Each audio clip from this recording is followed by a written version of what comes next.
Okay guys, let's have a look at question 4 then. We've got cosec x, which is 1 over sine x. We want to sketch that. To sketch cosec, it's nice, handy to have the sine curve drawn there, because cosec is 1 over sine. So let's have a closer look.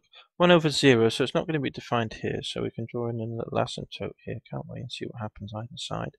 And similarly at 360, 1 over 0 will generate an asymptote there, won't it? So what do we get then? Oh, and there's one here as well, of course, on the y-axis. Okay, so we'll mark off what we've got then. When its sine is 90, we get 1 over sine 90. Sine 90 is 1, isn't it, which is shown here. And 1 over 1 is 1, so we can put in the point there. Yeah, so there's a point there. When it's just a smidge under 180, sine is very small and positive. 1 over a very small positive number is a very large positive number. Yeah, so it's going to shoot up there, isn't it?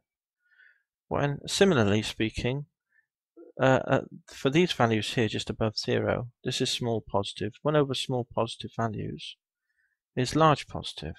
So can you see that? So what's going to happen? It's going to come down to there and then shoot back up like so.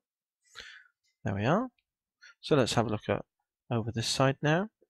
Now all these are negative. All the sine values here are negative, so 1 over these negatives will be a negative value. So we're going to be looking at something in this section here.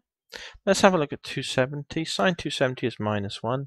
1 over minus 1 is minus 1. So there's the value there.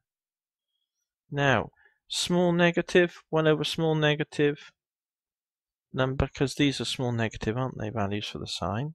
1 over those small negatives will be large negative. And similarly speaking, the same happens here. So let's illustrate that. Then let's take 181 degrees, shall we? And do 1 divided by sine.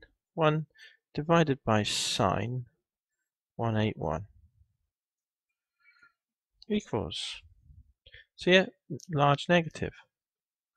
Right, so at 181 it was minus 57, and as the closer you get to 180, the bigger the negative number will be. So for example, if you did 80.5, it would be even bigger negative, wouldn't it? So we can see what's happening then. Simply put, it just shoots off from infinity, goes up to here, and then shoots back down to infinity there. So that's our curve. That's cosec x as a function. So let's check that on the generate the output here. So type in cosec x. Yeah, and let's see what it looks like, shall we? From 0 to 2 pi radians, yeah. Characteristically, it's the same as what we've sketched here from 0 to 360 degrees. Okay then, see the 1 value? That height, that lowest point there is 1. And this is minus 1 here if you run along the row. Okay guys, that's question 4 done then. Good, we've sketched cosec x. Let's go on to the next question now. Great.